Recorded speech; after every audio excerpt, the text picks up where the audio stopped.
worthy proclaim in the presence of many witnesses, and entrust them to reliable people who will be able to teach others also.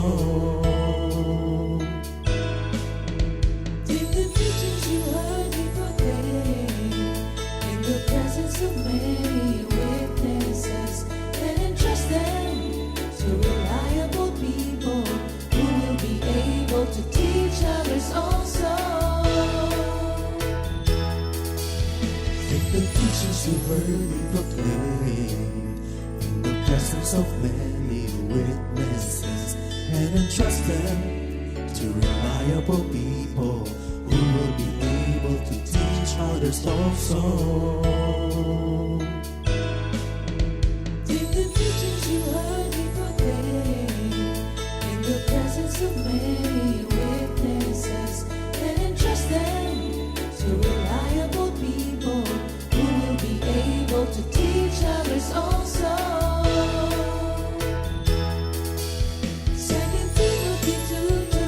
Hallelujah, 2 Timothy 2:2. Praise the Lord. 2 Timothy 2:2. You and me, let us proclaim the gospel. 2 Timothy 2:2. Hallelujah. 2 Timothy 2:2. Praise the Lord. 2 Timothy 2:2. You and me, Let us proclaim the gospel of Jesus Christ. Take the teachings you heard me proclaim in the presence of many witnesses, and entrust them to reliable people who will be able to teach others also. take the teachings you heard me proclaim in the presence of many witnesses, and entrust them to reliable people who will be able to teach others also. 2 Timothy 2:2. Hallelujah, 2 Timothy 2:2. Praise the Lord. 2 Timothy 2:2. You and me, let us proclaim the gospel. 2 Timothy 2:2. Hallelujah. 2 Timothy 2:2. Praise the Lord. 2 Timothy 2:2. You and me, Let us proclaim the gospel of Jesus Christ. The harvest is plenty, but the workers are few. As for me and my house, we will serve the Lord. We will serve the Lord.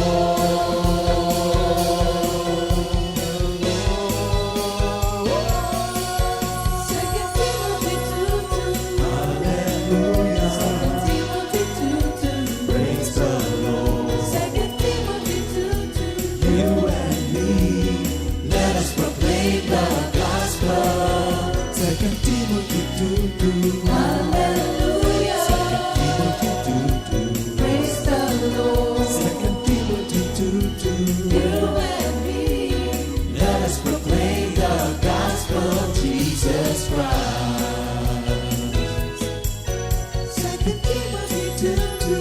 Hallelujah. 2 Timothy 2:2. Praise the Lord. 2 Timothy 2:2. You and me, let us proclaim the gospel. 2 Timothy 2:2. Hallelujah. 2 Timothy 2:2. Praise the Lord. 2 Timothy 2:2. You and me, let us proclaim, live up His name, delight in the Lord for His goodness. Let us proclaim, live up His name, delight in the Lord for His goodness. Let us proclaim, live up His name, delight in the Lord for His goodness. And He's God.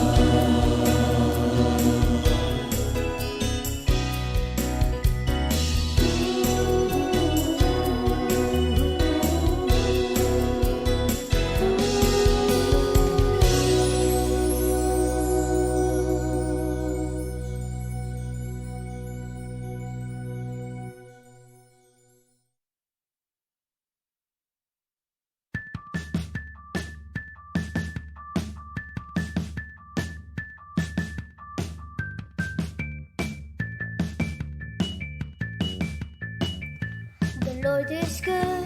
The Lord is good. The Lord is good. The Lord is good. The Lord is good. The Lord is good. All the time. All the time. The Lord is good. The Lord is good. The Lord is good. The Lord is good. The Lord is good. The Lord is good. All the time. All the time. He forgives my sin. Restores my soul. He delivers and sets me free. He forgives my sin. Restores my soul. He delivers and sets me free. Dance with joy. Sing your praises. Dancing and singing, playing instruments. Let it be done in God's presence. Dance with joy. Sing your praises. Dancing and singing, playing instruments. Let it be done in God's presence. The name of the Lord is powerful. He is almighty and great. We are His people, we are His flock, and we belong to Him. The name of the Lord is powerful. He is almighty and great. We are His people, we are His flock, and we belong to Him. Sing your heart out to the Lord. Praise His name, speak out. Praise Him for His blessings and deliverance. King of kings, Lord of lords, the Prince of peace. King of kings, Lord of lords, Almighty God is He. Sing your heart out to the Lord. Praise His name, speak out. Praise Him for His blessings and deliverance. King of kings, Lord of lords, the Prince of peace. King of kings, Lord of lords, Almighty God is He. Sing your heart out to the Lord. Praise His name, speak out. King of kings, Lord of lords, the Prince of peace. King of kings, Lord of lords, Almighty God is He. Praise Him for His blessings and deliverance.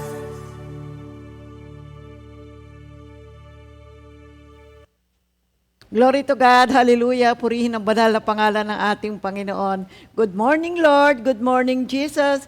Good morning, mga kapatid. Narito na naman tayo sa isa na namang araw na pinagpala at binigay sa atin ng Panginoon upang tayo po ay mag-aral ng kanyang mga banal na salita. Good morning mga kapatid at good morning sa ating Panginoon. Manalangin po tayo mga kapatid. Eternal Father, we come into your divine presence where there is peace, healing, and salvation through our Lord Jesus Christ, the Prince of eternal glory. So umagang ito, Lord, na manguna ka po sa amin sa aming pagtatanghal ng aming GMA this GMJ this Friday morning. Salamat po, Lord, sa mga biyayang tinatanggap namin sa araw-araw at ang mga revelation, mga pagtuturo mo na binibigay sa amin upang maipahayag namin ito sa umagang ito. Pagpalain mo po kami sa umagang ito at ibigay mo po sa amin ang sufficient graces for today's GMJ. In Jesus' name we pray, Amen. Glory to God. Purihin ang banal na pangalan ng Panginoon. Yung ating memory verse of the week. Ang ating memory verse of the week, 1 Thessalonians 2:4, but we have been approved by God to be entrusted with the gospel.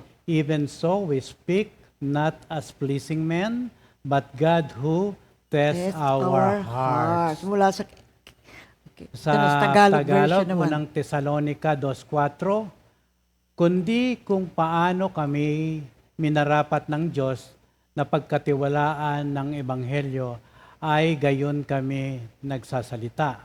Hindi upang bigyang lugod ang mga tao, kundi ang Diyos na sumusuri sa aming mga puso. Purihin ang banal na pangalan ng Panginoon sa pagbasa ng kanyang mga banal na salita. So mga kapatid, sa pagpapatuloy po ng ating pag-aaral sa ating basic Christian doctrine, nandito naman po tayo. Ang topic natin ngayong umaga ay the blood of Jesus. Now this will be in two parts. Nasa part 1 po tayo ngayon. At ang ating pong Bible verse ay narito sa Matthew 26 verse 28. Mateo 26:28.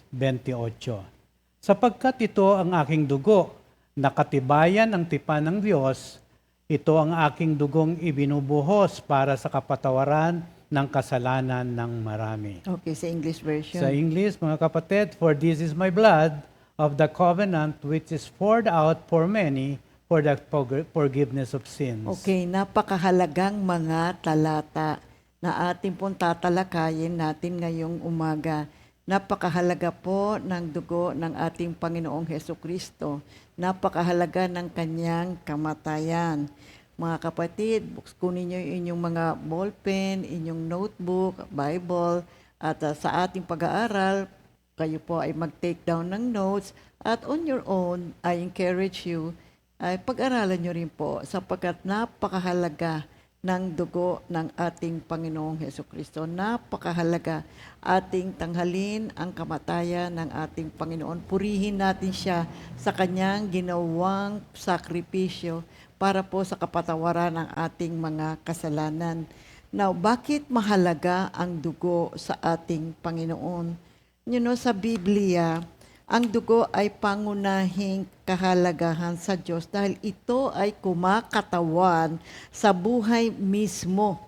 Ayon sa kasulatan, nagsasabi ang buhay ng laman ay nasa dugo. Now, nasa Leviticus 17 verse 11. Dahil ang kasalanan ay nagriresulta sa kamatayan, ginagamit ng Diyos ang pagbubuhos ng dugo, particularly bilang handog para sa kasalanan na nagbibigay ng buhay, paglilinis at pagtatakip sa mga pagsuway. Now, ang dugo ay hindi lamang tinitingnan bilang isang simbolo, kundi bilang katumbas ng buhay. Dahil ang dugo ay nagpapanatili ng buhay, kaya ito ay itinuturing na sagrado na inilaan ng Diyos para sa spiritual na layunin. Kaya itinatag ng Diyos na kung walang pagbubuhos ng dugo, ay walang kapatawaran ng mga kasalanan. Sa Hebrews 9 verse 22. Kaya ito ay nagsisilbing pagbabayad sala upang mawala ang agwat o yung gap sa pagitan ng sangkatauhan at ng Diyos dahil sa kasalanan. Tayo po, nagkaroon po ng agwat yan, napalayo tayo sa ating Panginoon. Kaya ang dugo ay ginagamit upang isil o tatakan ang mga covenants between sa mga tao at ng Diyos. To seal the covenants between God and the people. At ito ay nagdudulot ng kapayapaan, naglilinis ng konsyensya, nagkakasundo tayo sa ating relasyon, sa ating Panginoon, sa ating ugnayan, sa ating Panginoon. Kaya sa Diyos, mahalaga ang dugo, mga kapatid.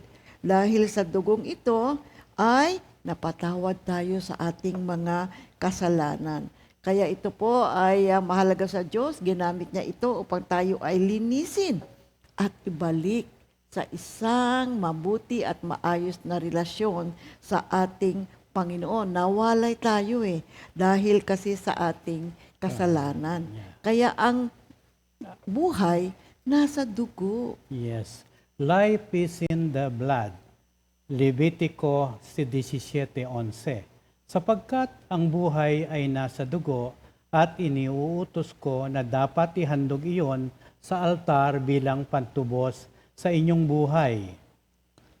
Sa good news, mga kapatid, the life of every living thing is in the blood. And that is why the Lord has commanded that all blood be poured out on the altar to take away the people's sins. Okay. Blood which is life takes away sins. Sa good news po natin makikita yan. Okay. Ang buhay po ng the life of the flesh is in the blood. Itinatatag ng talatang ito pong Levitico 17:11, na ang dugo ay kumakatawan sa puwersa ng buhay at itinatalaga ng Diyos bilang paraan ng pagbabayad sala. Kinikilala ng tekstong ito ang dugo bilang mahalagang elemento ng buhay. Okay. Ang Praise. mga salita na the flesh is in the blood ay naghahayag na ang dugo ay kumakatawan sa buhay o puwersa ng buhay ng Nakaluluwa. isang nilalang. Oo. Kapag ang dugo ay ibinuhos o shed, oo, ang buhay ay wala na. Of course, pag nawalan ka ng dugo, life is given up. Binibigyan din ng mga talatang ito na ang pangunahing paniniwala na ang dugo ang pinakabuod ng buhay. Sa sinaunang kultura na sa Hebreo, ang dugo ay tinuturing na puwersa ng buhay ng isang nilalang. Sa Genesis 9:4, iniutos ng Diyos kay Noe na huwag kumain ng dugo dahil ito ay kumakatawan sa buhay.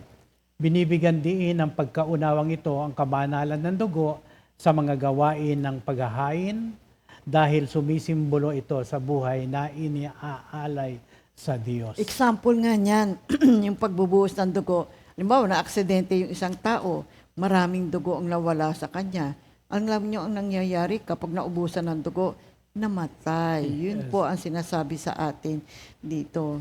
So ano yung mga key aspects nitong Leviticus 17:11? Ito po yung mga mahalagang aspeto nito. Oo. Ang pangunahing layunin ng dugo sa dambana ay ang gumawa ng pagtubos o pagpapatawad para sa kapatawaran ng mga kasalanan. Dahil ang buhay ng nilalang ay nasa dugo, ang pagbubuhos ng dugo ng hayop ay kumakatawan sa substitution para sa buhay ng makasalanan. Itinakda ng Diyos ang dugo Baba mong papel. sa dambana bilang tiyak at itinakdang paraan para sa paglilinis at pagtubos. Dahil ang buhay ay nasa dugo, mga kapatid, mahigpit na ipinagbabawal ang pag-inom nito. Ang prinsipyong ang buhay ay nasa dugo ay nagsisilbing saligan para sa bagong tipan. Kung saan ang dugo ni Jesus ay nakikita bilang panghuli at perpektong handog para sa kasalanan. Dito po itinatampok ng talatang ito ang seryosong kalikasan ng kasalanan at ang mataas na halaga ng dugo na kinakailangan para sa kapatawaran ng kasalanan. Kaya nga, basahin natin muli yung Leviticus 17:11. Leviticus 17:11.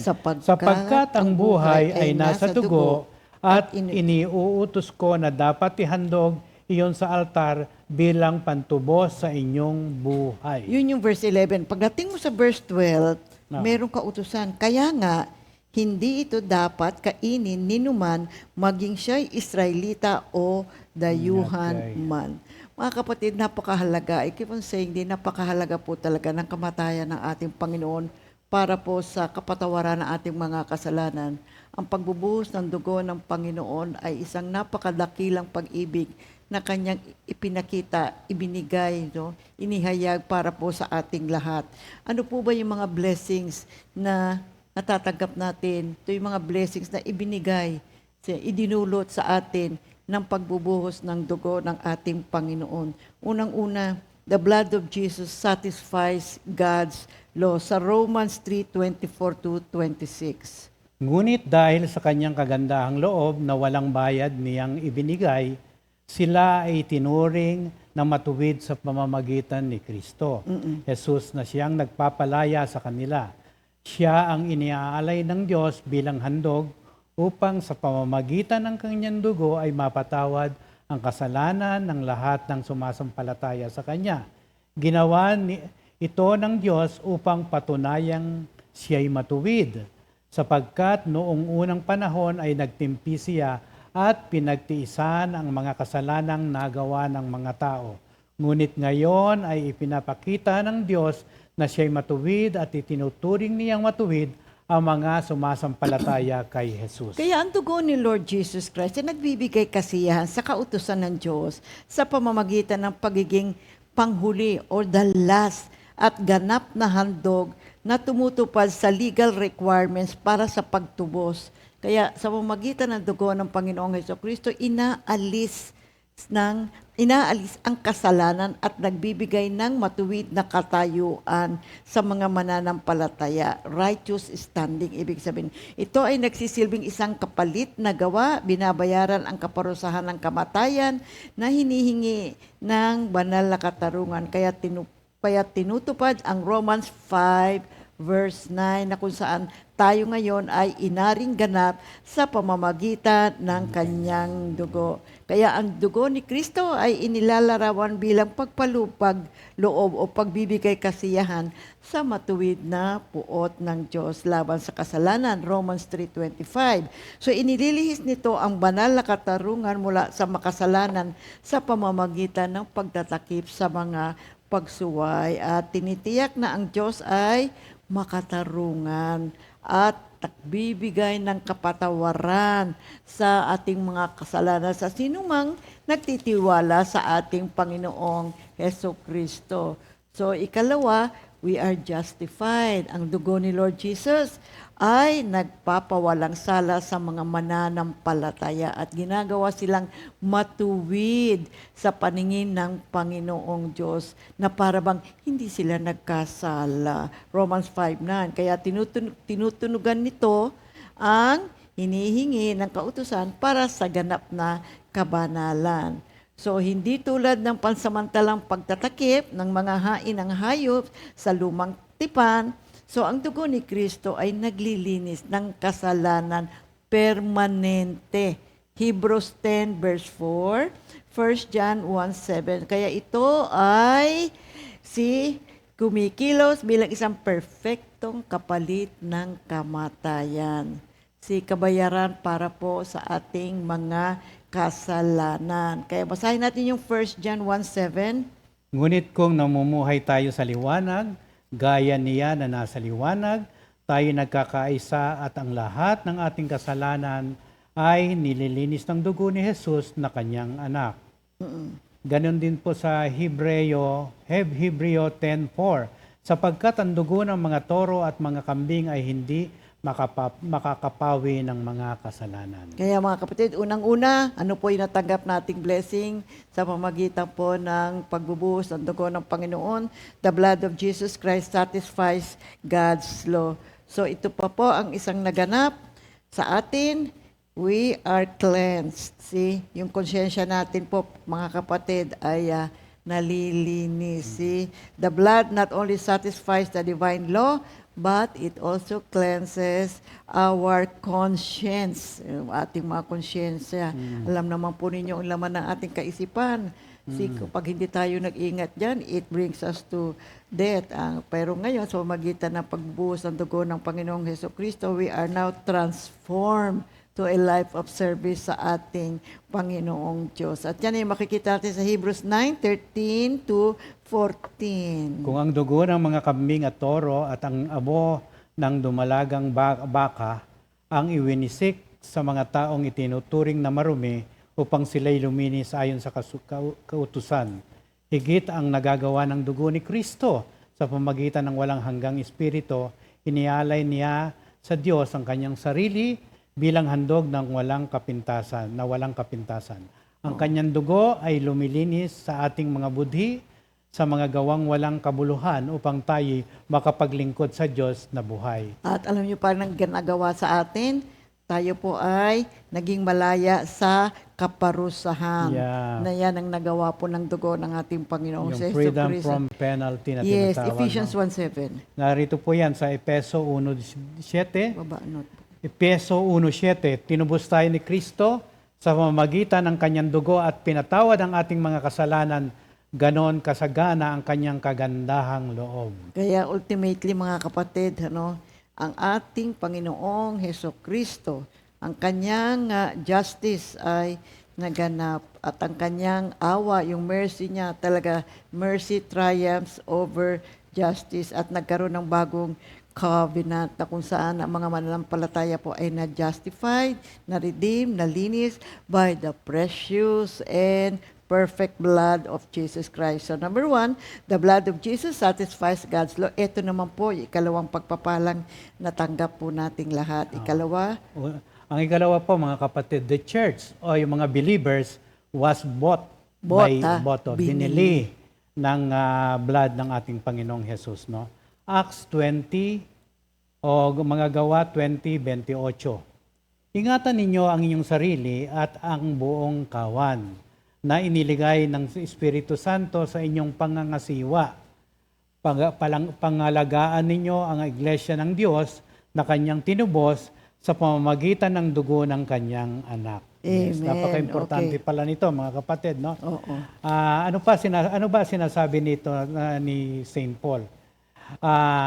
Ang panawagan ni Paul o ni San Pablo ay nagsisimula sa paalala na ingatan ninyo ang inyong sarili. Sa English version, nakasulat doon, now this is a call to guard yourselves. Kasi sa English version, take heed therefore unto yourselves and to all the flock over the which the Holy Spirit has made you overseers, to feed the church of God, which He has purchased with His own blood. So sa KJV version, so keep watch over yourselves. So yung praise na guard yourselves, napakahalaga po nito mga kapatid. Kasi tayo po ay binili ng dugo ng ating Panginoong Jesucristo. Kaya kapag nung sinabi ni San Pablo na guard yourself, so anong ibig niya sabihin? Oo. Ingatan ninyo ang inyong Mga sarili. Dito po ipinapahiwatig ni San Pablo sa mga pinuno na kailangang alagaan ang kanilang ugnayan sa Diyos at tiyaking matatag ang kanilang spiritual na kalagayan. So it refers to our relationship to Yes, God. oo. Kung hindi sila mag-iingat, maaring mailigaw sila ng mga presyo ng pamumuno. Pressures of leadership. Yep. Hinihikayat din sila nito na magkaroon ng tunay na malasakit sa bawat individual sa loob ng komunidad ng simbahan. Ang mga pag-aaruga na kanilang ibinibigay ay hindi lamang administrative, kundi nangangailangan ng malalim na pangunawa sa mga pangangailangan, pinagdaraanan, at kagalakan ng bawat isa. No? At ipinapaalala din ni San Pablo sa kanila na ang kanilang tungkulin ay isang banal na pagtatalaga sapagkat sila ay ginawang mga tagapangasiwa ng banal na espiritu. Isa itong makapangyarihang paalala na hindi nila pinaglilingkuran ng sarili nilang kagustuhan, kundi tinutupad ang layunin ng Diyos. Kaya habang nagsasalita si San Pablo tungkol sa iglesia, na binili sa pamamagitan ng dugo ni Jesucristo, ipinaalam niya, you see, ang sakripisyong pag-ibig at pagtubos na nasa puso ng mga mananampalatayang Kristiyano. Ang kanyang tagubilin ay nagsisilbing paalala sa mga pinuno, sa mga leaders. Sa lahat ng panahon ay manatiling maging matatag ang kanilang katapatan sa mga turong nakasentro kay Kristo at mamuno ng may integridad. Now, that's the first verse. Now, sabing ganyan, guard yourself. Now, let us take the next verse, which is, take heed. Take heed, no? This is a severe caution. Take heed. Sabi niya, it requires us to be alert and mindful, urging us to be proactive in maintaining our individual spiritual wellness. Now, this calls for vigilance, which is essential para po sa kalusugan ng ating simbahan as a whole. Kaya kapag si Paul ay nangungusap and he refers to the flock, he is actually addressing God's people. Yes, oo. Kapag tinutukoy ni Pablo ang kawan, no, na ating pinapastulan, mga kapatid, no, ang tinutukoy niya ay ang bayan ng Diyos. Pinapahiwatig nito kung hindi lamang ang pakiramdam ng pag-aari, kundi pati na rin ang pananagutan na pastulan at alagaan ang bawat isa ng sama-sama. So napaka-importante ng isang pamamahala na may pag-iingat, no? At may pananagutan sa mga pinapastulan niya. Dapat nating linangin o i-cultivate ang isang komunidad kung saan ang bawat isa ay nakadarama ng kaligtasan, pagmamahal at encouragement na tinatawag o paghimok. Ang aspetong pangkomunidad ng iglesia ay mahalaga sapagkat tinawag tayo na pasanin ang mga pasanin ng bawat isa. Galatia 6:2, no? Habang pinauunlad ang isang kapaligiran ng pag-ibig at pagkakaisa. Basahin natin yung Galatia 6:2. Magtulungan kayo sa pagbuhat ng pasanin ng bawat isa. Sa gayong paraan ay matutupad ninyo ang kautusan ni Kristo. Okay, binanggit naman din dito yung Holy Spirit. Yes, so binanggit dito. Appointing overseers. So Oo. ito rin, mahalaga dito. Oo. Okay. Ang pagbanggit po ng Banal na Espiritu ang nagtatalaga ng mga tagapangasiwa. Ibig sabihin, napaka-importante po ng role ng Banal na Espiritu sa mga tinawag niya na tagapangasiwa. Ito po yung nagbibigay diin sa kahalaga ng banal na pamumuno. Ang pagiging ginagabayan ng Espiritu ay hindi lamang isang mungkahi, no? Ito ay mahalaga para sa mabungang ministeryo. Kailangan nating maging sensitive sa kanyang paggabay at patnubay sa lahat ng ating mga gawain.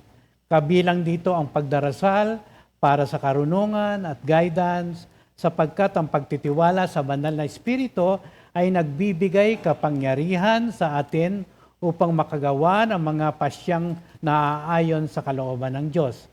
Sa panahon ng kahirapan at kawalang katiyakan, ang pag-asa sa Banal na Espiritu ay nagiging matibay na pundasyon ng ating mga desisyon. Amen. So dito, Acts 20:28, binanggit din dito, we are to feed the church. Now, this emphasizes the nourishment through God's work. Ito po ay patungkol sa pagbibigay diin sa pagpapalusog, maintaining the health, to bring health, wellness, para po sa mga mananampalataya. Now, ang ating role bilang mga believers, we have to nurture ourselves and also others through the continuous Bible study, teachings of the Scriptures, encouraging one another in our faith. Now, this involves ongoing learning, sharing ng mga Bible truths, and allowing those truths na lumalim sa ating puso at maging gabay natin sa pang-araw-araw nating buhay. Kailangan po ang ating paglago. Tungkulin natin yan bilang mananampalataya. Alagaan natin yung ating sarili. Kaya nga, guard yourselves, hindi lamang ito para sa mga namumuno, kundi tayo ring mga mananampalataya. Kailangan po natin maging malusog ang ating buhay espiritual, maging malusog ang ating relasyon sa ating Panginoon. Kaya yung feed my sheep, ito po ay command ni Lord Jesus kay Peter sa John 20:1, interpreting as a mandate. To care for, to teach, to nourish believers with the Word of God. Now, it emphasizes na leading o mamuno ka ng may pag-ibig at paglilingkod, ensuring spiritual growth both for yung mga dati na at mga bagong mga believers. At yung sila yung tinatawag na mga lance. At yung mga datihan na, kailangan mag-mature. Sila naman yung tinatawag natin ng mga sheeps. Sige. Kaya, providing the pure spiritual milk, mahalaga po yan para sa kalusugan ng ating buhay spiritual. Sa John 21:15-17, sinabi ni Jesus kay Peter, feed my sheep. Napaka-importante nitong mga talatang ito ng mga kapibigay, mga kapatid. Pagbibigay ng dalisay na spiritual na gatas, so feed my sheep, or providing the pure spiritual milk. na mga salita ng Diyos upang palakasin ang pananampalataya. Paglilingkod ng may habag, pagprotekta at paggabay sa kawan katulad ng isang pastol. Pagpapakita ng pagmamahal sa pamamagitan ng mga konkretong gawa, mabuting pakikitungo at pagsuporta sa komunidad. Ito po binabanggit din po ang paghihikayat sa mga mananampalataya na lumago kay Kristo at pag-abot sa mga hindi gaanong aktibo, mga mananampalataya. May mga tao kasi na mga inactive, mga passive lang. No? Kailangan abutin po natin sila upang maging aktibo lagi sila sa kanilang pananampalataya. Binibigyan diin ang utos na ito na ang pagmamahal kay Kristo ay direktang ipinapakita sa pamamagitan ng paglilingkod at pangangalaga sa kanyang bayan. Amen. Ang sa mga salitang purchase with Jesus' blood o binili sa pamamagitan ng dugo ni Jesus ay nagsisilbing makapangyarihang paalala sa ating halaga at kahalagahan. Ibig sabihin, powerful reminder of our value and worth as a believer. Tinitiyak nito sa atin na ang bawat tao sa iglesia ay mahalaga sa mga mata ng Diyos. Amen. Ano po ang ating matututunan dito sa Acts 20:28? Again, I read that. Kasi pangalawang blessing na natanggap natin sa pagbubuhos ng dugo ng ating Panginoon is the church, the believers was bought by Jesus' blood. Kaya ngayong Acts 20:28, nasa saad, so keep watch over yourselves and over all the flock which the Holy Spirit has placed in your care. Be shepherds of the church of God, which He made His own through the blood of His Son. So ano yung mga matututunan natin sa Bible verse na ito? Unang-una, accountability, mga kapatid. And vigilance. Kailangan po yan, essential po yan para ma-monitor po natin yung ating spiritual health, yung ating personal relationship sa ating Panginoon. Mahalaga po ito for us to be able to lead effectively and to serve faithfully. Yan yung una, accountability and belief. Pangalawa, we learn the importance of genuine love within the community. Kaya ito ngayon ang directive ni Paul to care for the flock. Ingatan nyo. Binili yan ng dugo ni Kristo. Kaya kapatid, tayo pong lahat, napakahalaga po natin. Sa mata po ng Diyos, tayo po ay napaka-mahalaga. Now, love should be the start of our interaction inside and outside of the church. Now, we have to celebrate. We have to be joyful, being together and providing support with one another, especially in times of need. So, ikatlo, see, we learn the necessity of grounding ourselves in the Holy Scripture. Oo. Kaya ito pong Biblia, ang ating guide and sustenance, no? Reminding us of God's promises at yung mga katotohanan na inilalahad niya, mga kapatid. By prioritizing biblical literacy, no, among ourselves and others, na-strengthen po ang ating pananampalataya and ensure that we are fulfilling God's mission as the church, no. Ang ikaapat po, nire-remind din po tayo ni Paul of the great price paid for our salvation through the blood of Jesus Christ. Ito pong realization na ito ay nagtatransform how we view ourselves and others of our responsibilities as believers. Ang simbahan po is aware of this great cause, kaya kailangan natin mag-cooperate with humility and grace. We are not just a community of individuals, we belong to Christ and He values us greatly, mga kapatid. Okay, so makita natin ano yung ikalawang blessing ng pagbubuhos ng dugo ng ating Panginoon. The church was bought by the blood of our Lord Jesus Christ. So ano yung matututunan natin sa Bible verse na ito? So unang-una, the call for accountability and vigilance. Ikalawa, we learn the importance of genuine love within the community. At ikatlo, we learn the necessity of grounding ourselves with the Holy Scriptures. At ikaapat, nire-remind tayo ni San Pablo kung ano at kaano kalaki at kahalaga ang ibinayad para po sa ating kaligtasan at kapatawaran ng ating mga kasalanan.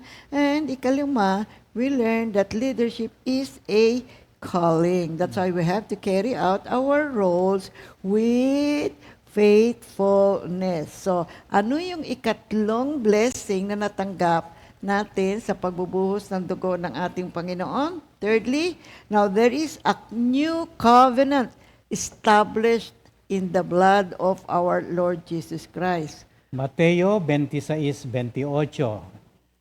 Sapagkat ito ang aking dugo na katibayan ng tipan ng Diyos. Ito ang aking dugong ibinubuhos para sa kapatawaran ng kasalanan ng marami.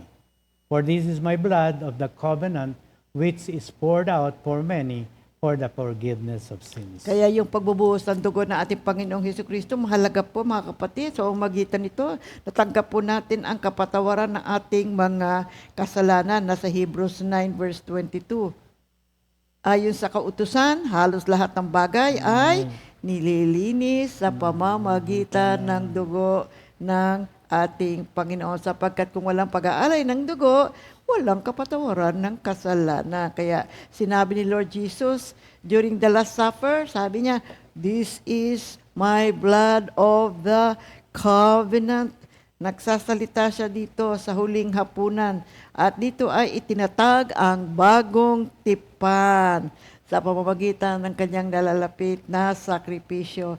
Kaya yung dugo ni Lord Jesus, yan ang mismong paraan kung saan itinatag ang bagong tipan, the new covenant na nag-aalok ng kapatawaran at maibalik ang ating relasyon sa ating Diyos. Kaya yung praise na ibinuhos para sa marami, poured out for many, ay nagpapakita ng malawak na saklaw ng sakripisyo ng Panginoong Hesukristo, na hindi lamang ito para sa Israel, kundi sa sinumang mananampalataya sa kanyang ginawang sakripisyo. Kaya yung praise na, "This is my blood of the new covenant," sinabi po ito ni Lord Jesus. Ito ang aking dugo ng bagong tipan, ay ito po'y sumisimbolo, o it signifies the establishment of a new covenant. In the Old Covenant Testament, ang dugo ay napaka-critical na elemento in ratifying agreements between God and His people. Makikita po natin yan sa Exodus 24:8. verse 8. When Jesus said, "My blood," it indicates a personal and sacrificial offering, contrasting with animal sacrifices of the Old Covenant. Kaya itong New Covenant fulfills the prophecy of Jeremiah 31:31-34, where God promises a new covenant written on the hearts of His people. Tayo basahin natin yung Exodus 24. Exodus 24:8. Verse- Pagkatapos, kinuha ni Moses ang mga mangkok ng dugo at winisika ng mga tao. Sinabi niya, "Ang dugong ito ang siyang katibayan ng pakikipagtipang ginawa sa inyo ni Yahweh sa pagbibigay sa inyo ng kautusang ito." Amen. At sa Jeremiah 31-34, sinabi ni Yahweh, "Darating ang panahon na gagawa ako ng bagong tipan sa Israel at sa Huda.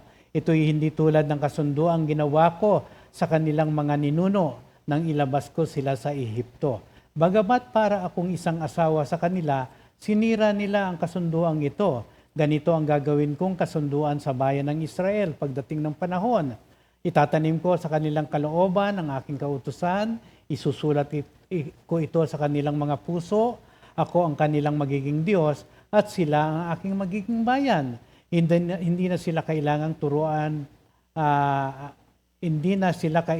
kailangang turuan ang isa't isa. ang isa't isa at sasabihin, kilalanin mo si Yahweh, sapagkat ako'y makikilala nilang lahat mula sa pinakaaba hanggang sa pinakadakila, sapagkat patatawarin ko sila sa kanilang kasalanan at kalilimutan ko na ang kanilang kasamaan. That's why the term covenant, it also connects to the Last Supper setting during the Passover, na kung saan yung mga Jews, kino-commemorate nila, inaalala nila itong nangyaring ito dahil dito nagkaroon ng deliverance sila mula sa Egypt. Kaya ito ay nagsisimbolo ng deliverance sa pamamagitan ni Heso Kristo. Now, the next praise which is poured out for many. So, ang ginagawa kasi natin, yung Bible verse, iniisa-isa natin yung praise.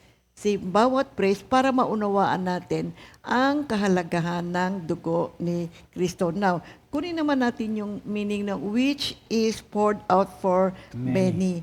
Itong praise na to ay nag-i-indicate na inclusive nature of Christ's atonement extending beyond Israel.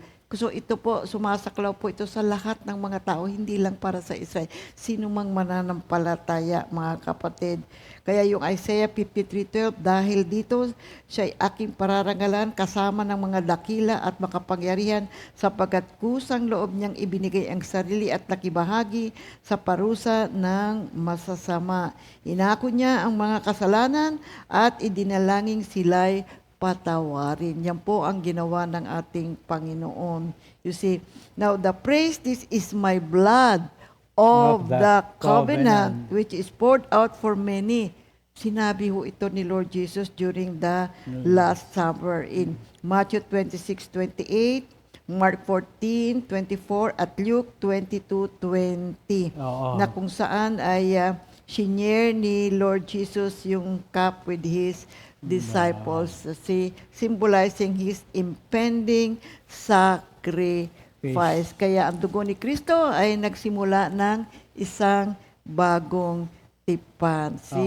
Okay. Na nakasulat sa mga puso ng mananampalataya na pumapalit sa lumang tipan ng kautusan sa isang relasyon na nakabatay sa biyaya at pananampalataya. Ito nga binanggit natin sa Jeremiah 31 to 34 at Mateo 26:28 na ipinapahiwatig na ang pakikipagkasundo ng Diyos at ang pagpapanumbalik ng nasirang relasyon ng sangkatauhan sa Kanya. Amen.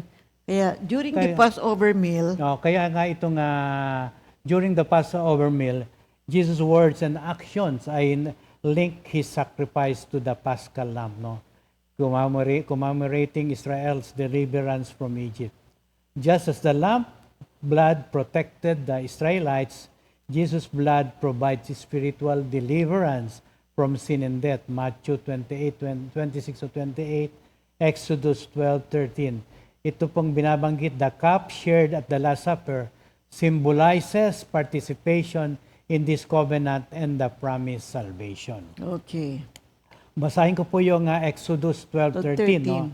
Dugo ang magsisilbing palatandaan ng mga bahay na inyong tinitirahan. Lahat ng bahay na makita kong may pahid ng dugo ay lalampasan ko at walang pinsalang mangyayari sa inyo habang pinaparusahan ko ang buong Ehipto.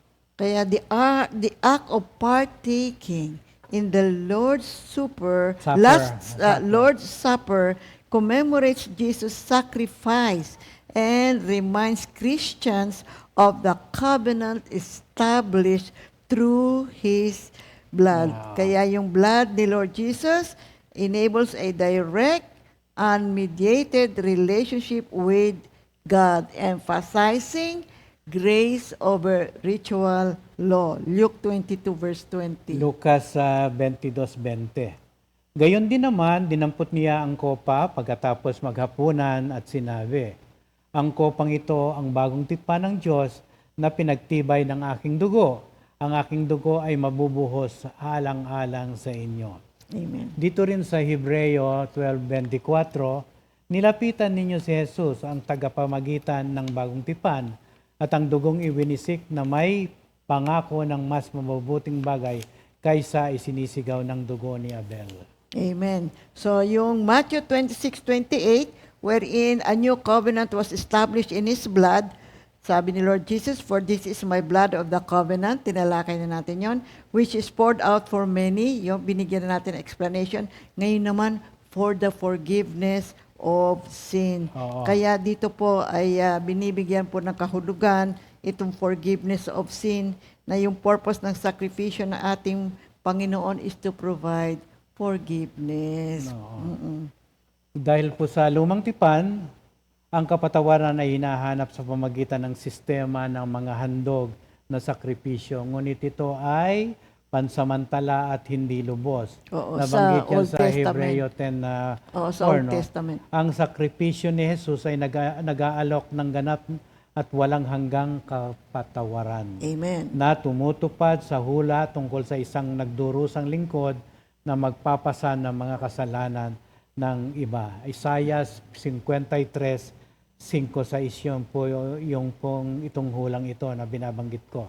Ang kapatawarang ito ay nagbabalik ng nasirang ugnayan sa pamamagitan ng sangkatauhan at ng Diyos, isang pangunahing tema sa bagong tipan at pundasyon ng Kristiyanong pangunawa sa kaligtasan.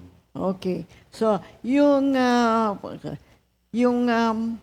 pangyayari sa Last Supper, na-establish po yung bagong covenant, yung bagong tipan. So, thirdly, yung blessing na nagawa ng pagbubuhos ng dugo ni Kristo, diba?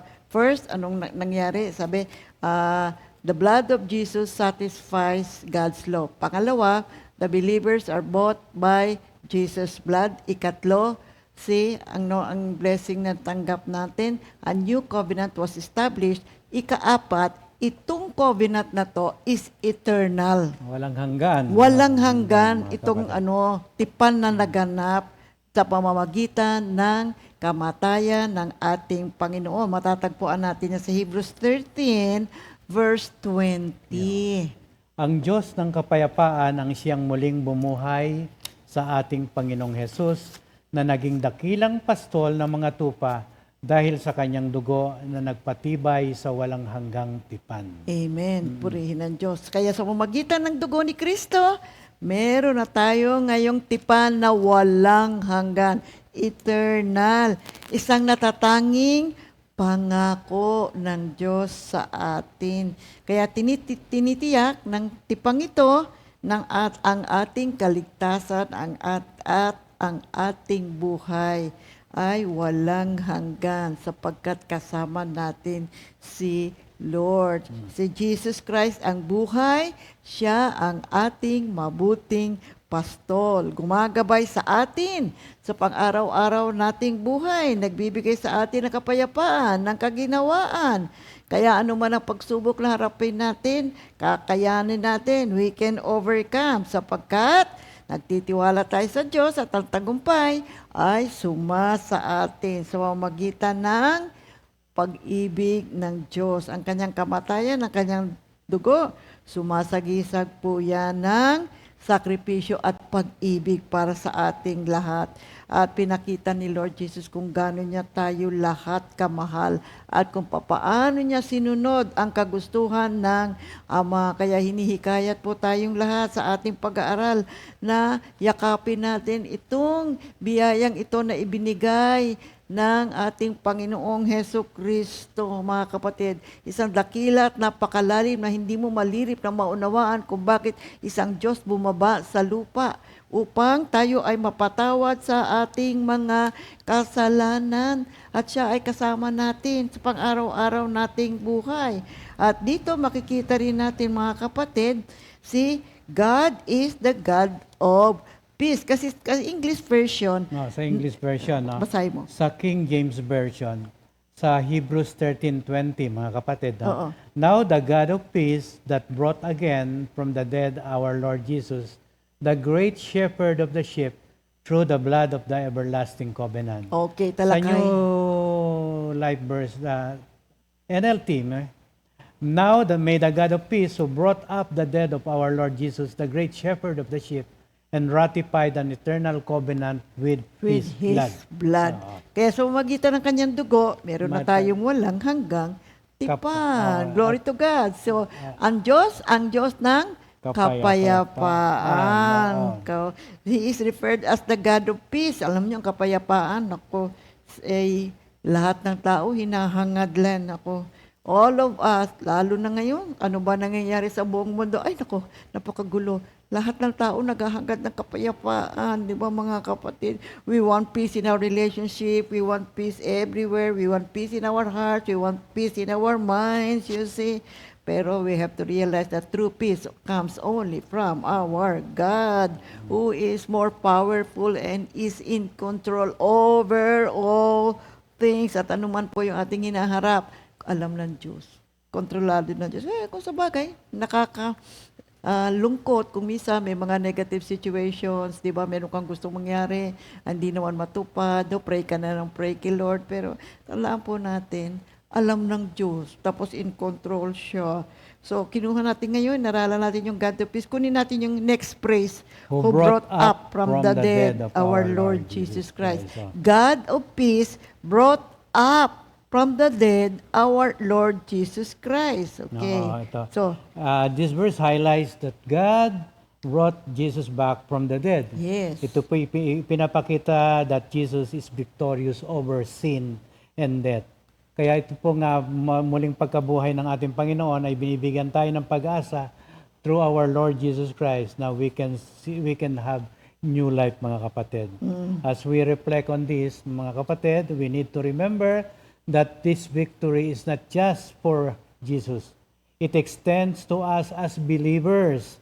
This means that tayo, mga kapatid, can rise above our struggles and challenges because of the hope we have in Him, mga kapatid.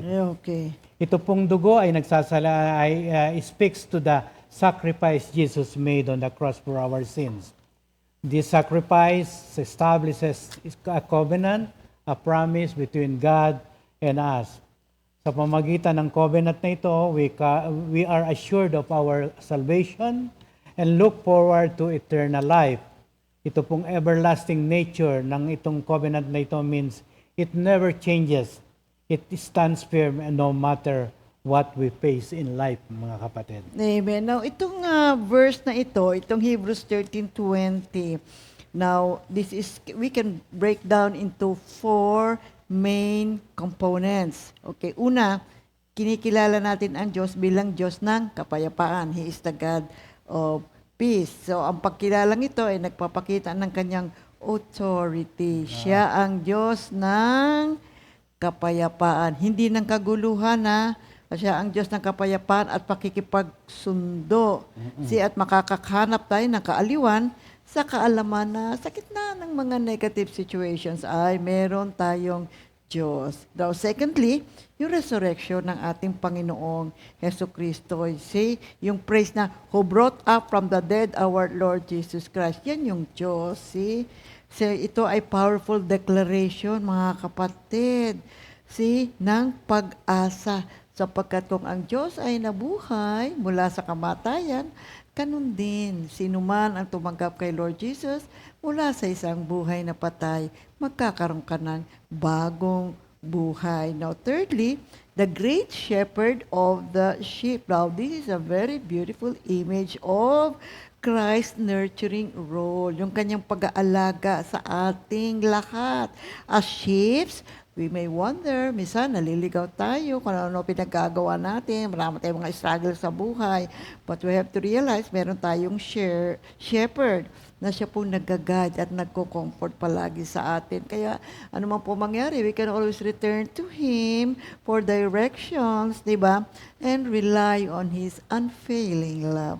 Ikaapat, see, the mention ng blood of the everlasting covenant, binanggit po yan dyan sa Hebrews 13:20. Well, ito po ay patungkol sa napakaraming biyaya na hatid ng sakripisyo ng ating Panginoong Heso Kristo. It secures our relationship with God because our sins are washed away. We are made clean. Now, this covenant reminds us ng faithfulness ng ating Panginoon. So, itong Hebrews 13:20, napakaganda rin po nitong talakayin at aralan. Ano nga ba yung mga matututunan natin dito? So, mga kapatid, are you taking down notes? Napakarami po nating natututunan, mga kapatid. Kaya unang-una yung resurrection ng ating Panginoong Diyos. Napakahalaga po nung muling pagkabuhay ng ating Diyos. This is a very important lesson, foundation ng ating belief na ang Diyos na ating pinananampalatayanan, ang Diyos na ating pinagkakatiwalaan ay buhay. Now we have the courage to face anuman ang mga struggles na dinaraanan natin sapagkat kung ang Diyos ay nagtagumpay, meron din tayong tagumpay sapagkat tayo ngayon ay nakaugnay na sa ating Panginoon Heso Kristo. That's why we can now live boldly and then speak step on our calling. Kaya tayo ay tinawag ng Diyos, malaya na tayong maglingkod sa ating Panginoon because we are empowered by the Spirit that raised Jesus from the dead. Kaya tayo po ay mayroong matibay na pag-asa, especially sa mga hopeless situations. Okay. Now, Jesus as the great shepherd, dito, mga kapatid, tayo, ini-encourage tayo na magkaroon tayo ng intimate relationship sa ating Diyos na Panginoong Heso Kristo. Kaya itong everlasting covenant na na-establish sa pamamagitan ng sakripisyo ng ating Panginoong Heso Kristo is importante because this is grasya ng Diyos sa ating lahat. It shows us na we do not earn our place in God's family, kundi talaga pong tayo po ay biniyayaan ng ating Diyos. Tayo po ay nakatanggap ng biyaya ng ating Panginoon. At itong grasya na to, nababago tayo, natatransform yung ating buhay. Kaya ito pong grace na ito ay wag nating babaliwalain ha mga kapatid. Atin pong palaging alalahanin, pasalamatan ng ating Diyos sa grasyang ito. We don't deserve this grace, but mahal tayo ng Diyos eh. Bigay po niya po sa ating lahat. Kaya itong Hebrews 13:20, powerful reminder ng ating journey bilang mga believers. It encourages us na isik natin ang grasya ng ating Panginoon, isik natin yung kanyang kapayapaan, manalangin tayo, nandyan ang pag-asa sa harapan natin, let us foster a healthy relationship with God. And then, itong grace na to, let's share this with other people, you see, because by doing so, we reflect the love that we receive from God, you see. So, ikalima, ito naman, ano po yung ikalimang blessing na tanggap natin? We are redeemed by the blood of Jesus. We now have redemption through His blood. Sa Colossians 1:14. Colossus 1:14, sa pamamagitan niya ay napalaya tayo. Sa makatuwid ay pinatawad ang ating mga kasalanan sa pamamagitan ng kanyang dugo. Amen. In whom we have redemption through His blood, even the forgiveness of sins. Amen. Narito rin po diyan sa Efeso 1:7, tinubos tayo ni Kristo sa pamamagitan ng kanyang dugo at pinatawad ang ating mga kasalanan, gayon kasagana ang kanyang kagandahang loob. Amen. Okay. Si Pablo ang may akda ng Efeso. Sinulat niya ito habang siya ay nakakulong na lumilika siya na isang makabagbag damdamin na mensahe. Mensahe ng pag-asa at pagpapalakas loob na ibinabahagi niya sa sinaunang iglesia. Ang Efeso ay isang liham na nakatuon sa pagpapaliwanag ng ating mga spiritual na pagpapala kay Kristo. Sinasabi niya, alam niyo, blessed po tayong lahat mga kapatid. Kaya sinimula ni San Pablo sa pamamagitan ng pagbalangkas ng iba't ibang paraan kung paano tayo pinagpala ng ating Panginoon. It tells us na sa pamamagitan, unang-una, it tells us that sa pamamagitan ng dugo ni Kristo, we experience freedom at forgiveness of our sins. So this highlights the grace of God which really transforms our lives. Kaya yung the word redemption implies something that has been bought back or restored. It refers to the action of Jesus Christ sacrificing Himself for us. Now, this is a deliberate act of love na ginawa ni Lord that represents the immense price. You see, hindi malirip, hindi masukat na binigay ng Diyos para sa ating salvation. Malalim na pagpapala po ito, malalim na pag-ibig. So without this act, they would still be lost. See? Kaya napakahalaga po't igalang natin, i-treasure natin ang ginawang ito ng ating Panginoong Heso Kristo. You see? Sa pamagitan nito, nagkaroon tayo ng deliverance and freedom. That's why this is a very powerful image at tayo po ay na-rescue from bondage. You see, that's why when we accept our Lord Jesus Christ, we experience a great change. May bago na tayong buhay. Ang buhay natin ngayon, na dati, punong-puno tayo ng kasalanan, kakulangan ng kaalaman, we are filled with sin, we are filled with despair. We are now living a life filled with joy and purpose. Okay. Yung pong mga salitang, in whom we have redemption, o sa Kanya tayo ay may katubusan. Ito pong phrase na ito brings us into a relationship with Jesus. Ine-emphasize po dito ang pagliligtas na nanggagaling lamang sa ating Panginoong Hesukristo. We cannot earn it by doing good deeds or by following rules. Instead, it is through faith in Jesus and His sacrifice that we are brought into a right standing with God. Through His blood, napaka-importante ito sapagkat blood symbolizes the suffering and death of Jesus. Ito pong image 3 can sometimes be uncomfortable dahil we are talking about blood, but it signifies the seriousness of sin and the cost associated with our forgiveness. Nire-remind po tayo na dito ng ating Panginoong Hesukristo na binigay niya ang kanyang buhay for our sake. His blood shed on the cross is crucial because it cleanses us and enables us to be part of God's family again. It highlights Jesus' sacrificial love. We need to remember the historical context of animal sacrifices from the Old Testament where blood was necessary for atonement. Jesus became the ultimate sacrifice by offering Himself in our place, fulfilling the requirements for our sins. Ito pong sakripisyong ito is what makes our redemption complete, mga kapatid. Amen. Purihin ang ating Panginoon. Kaya, pahalagahan po natin, mga kapatid, ang dugo ni Kristo. Ano bang matututunan natin dito sa Ephesians 1 up to 7? Unang-una, it reminds us of our need for redemption. Kailangan po natin yan, mga kapatid.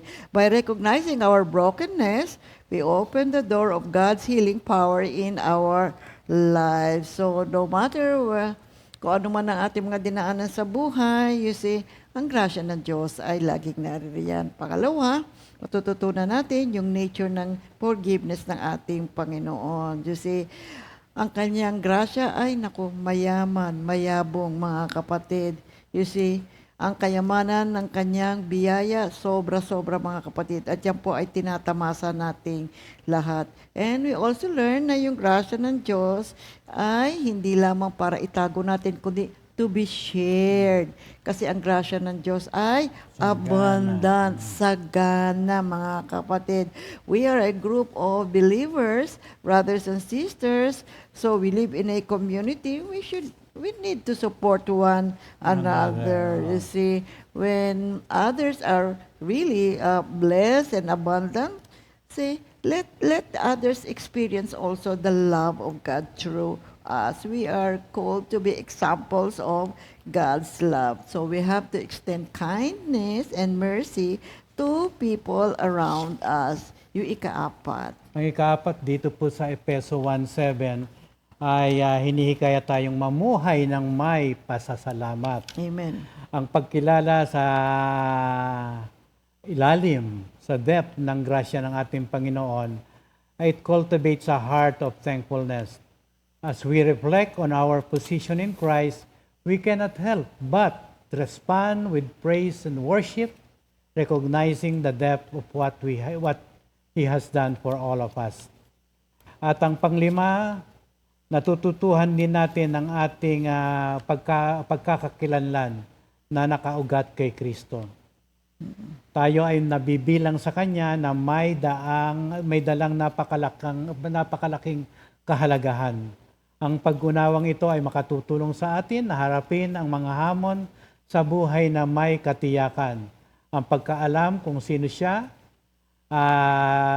nakapagbibigay sa atin ng kumpiyansa upang harapin ang anumang sagabal o mataas na bundok na tatahakin natin upang ipahayag ang kanyang kabutihan, mga kapatid. Amen. Glory to God. In final thoughts, mga kapatid, ito pong Efeso 1:7 ay naglalaman ng malalalim na katotohanan na tumutugon sa ating mga puso. Pero tinitiyak po nitong Efeso 1:7 na tayo tinubos, pinatawad, at saganang pinagpala kay Kristo. Amen. Ang pagtanggap sa katotohanan ito'y nagbabago sa ating mga buhay, nagbibigay ng kakayahan sa atin na mamuhay ayon sa layunin ng Diyos, mga So, kapatid. in summary, ano po ba ang mga pagpapalang natanggap natin sa pamamagitan ng pagbubuhos ng dugo ng ating Panginoon? Unang-una, the blood of Jesus satisfies God's law. Ikalawa, the church was bought by the blood of our Lord Jesus Christ. Ikatlo, there is a new covenant established through the blood of our Lord Jesus Christ. At ikaapat, yung pong covenant na ito is eternal. Tandaan natin, walang hanggang covenant. At ikalima, we are redeemed by the blood of Jesus. We have redemption through the blood of our Lord Jesus Christ. So dito muna po tayo at ipagpapatuloy po natin next week itong mga pagpapalang ito. Napakadakila ng Diyos sa pamamagitan ng kanyang bugtong na anak na si Jesucristo at kanyang ibinigay ang kanyang sarili, si Lord Jesus, upang mapatawa tayo sa ating kasalanan. Inaaral po natin ito, mga kapatid. Binibigyan tayo ng pagkakataon ng Diyos na mapag-aralan natin upang paalalahanan tayong lahat sa ang kahalagahan ng dugo ng ating Panginoong Jesucristo. Marami pong pagpapala, napakalawak na aralin, itutuloy po natin sa next week. So, magtatanghal tayong muli. Nandiyan kayo, naririto po kaming lahat, mga kapatid. Kita-kita po muli tayo. See? So ngayon naman, babatiin natin ang mga may birthday. You see, happy birthday. Happy birthday, Brother Jonathan Cao. Brother Butch, happy Brother Butch, birthday! Happy birthday! Sister Nicole, happy. Okay, si na JB nasa anak. Bohol. Oo. Oo. Sister Agnes Estrada ng East. Sister Glamorosa Lector. Lector. Si Emma Si Riosa. Emma Riosa. Amen. And Brother Andre Cruz. Amen. Glory to God. Happy anniversary, Sister Rina at Brother Sandy, si Laresa. Minister Sandy. Minister Sandy and Rina Laresa, happy wedding anniversary sa inyo pong lahat. God bless you all and enjoy your special day.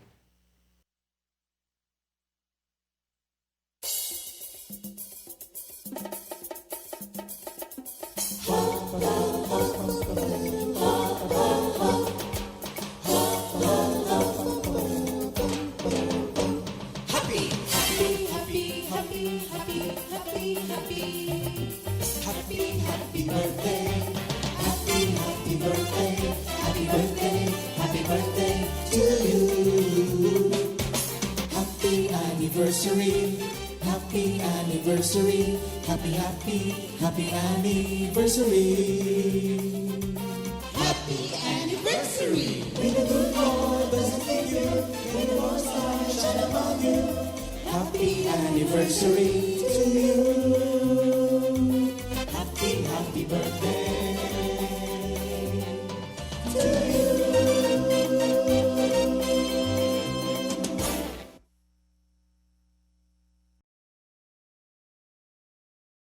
Hindi ba? Yan. Okay, glory to God. Hallelujah. Purihin ang banal na pangalan ng ating Panginoon. Meron po tayong announcements. Yeah. Everyone, as in all Comfy family is invited, north, east, west, south, all outreaches, maski mga nasa abroad. It's the 43rd anniversary of Mendez Outreach on May 27, 2026, Wednesday, 9 a.m. onwards po at the Olais Resort, Mendez, Cavite. Their theme is 2 Peter 3:18. No food payment. Wow. Wardrobe. Summer outfit. Decent and comfortable. comfortable. Okay. Purihin ng Diyos. Glory to Number God. two, number two announcement. Everyone is also invited to the 34th anniversary of San Fabian Outreach. Ito naman po gagawin Ano ba sa yan? June 7, 2026. Sunday po ito. Dahan-dahan. 9 a.m. onwards at our San Fabian Comfy Church. Ang team po ng kanilang anibersaryo ay Kawikaan 10:6. No Wala payment ring for bayad food. sa pagkain sapagkat sila po ang gagastos. So we will celebrate the goodness and faithfulness of our God. Amen. On Another June 7, announcement. On June 7, 2026, dahan-dahan. Sunday after lunch, Dr. Ramon Ano Ramon? Dr. Mon Pedere is offering the following. 1. 2026 flu vaccine, 4 strains. Pfizer lifetime pneumonia vaccine, new 20 strains. 20 strains. So, pwede po pagsabayin basta wala pong lagnat on the day of vaccination. Deadline of confirmation is on June 4, 2026. Payment on the day of vaccination. For further details or inquiries and confirmation, kindly coordinate with Sister Jam Mercado via Facebook Messenger. Amen. Closing prayer tayo muna. Yes, Di ka pa ma. nag-pray. Lord Jesus, we want to take this moment na magpasalamat sa iyo for everything you went through for us. It is amazing that you love us so much that you endure all this suffering for all of us. We know that your blood and that we could never pay ang aming kaligtasan, subalit nagawa mo ito upang kami magkaroon ng eternal life. Because of you, Lord Jesus, we are healed, we have peace of mind, and we are joint heir with you. Kaya naman po, sa umagang ito, we give you all the praises and glory. In Jesus' name we pray. Amen. and Now we amen. have a repeat new song of the week. Now untitled, Sinong Makapaghihiwalay? Now this is composed by Sister Vera Amistoso. So to all and everyone, have a great day. God bless everyone.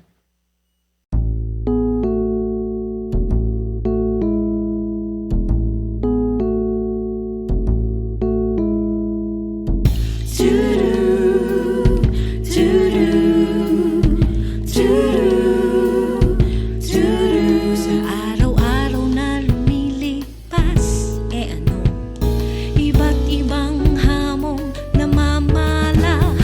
Mga pagsubok na umubos ng lakas at pag-asa, o kalungkutang di inaasahan, sila'y ating nararanasan. Totoo to. Minsan may araw na nababalikan, mga kasalanang dapat iwasan. Sa puso't isip, salita at gawa, ako'y pinupuspos ng awa. Salamat po, Espiritong Banal, na namamagitan sa akin. Sino maghiwalay sa atin sa pag-ibig ni Kristo? Sino ang laban sa atin kung ang Diyos ay kakampi natin? Kapighatian o kahapisan, pag-uusig o kagutuman, kahubaran o panganib o tabak, sila'y mapagtatagumpayan. Sa pamamagitan ni Kristo Jesus na umiibig sa atin. Sino maghiwalay sa atin sa pag-ibig ni Kristo? Sino ang laban sa atin kung ang Diyos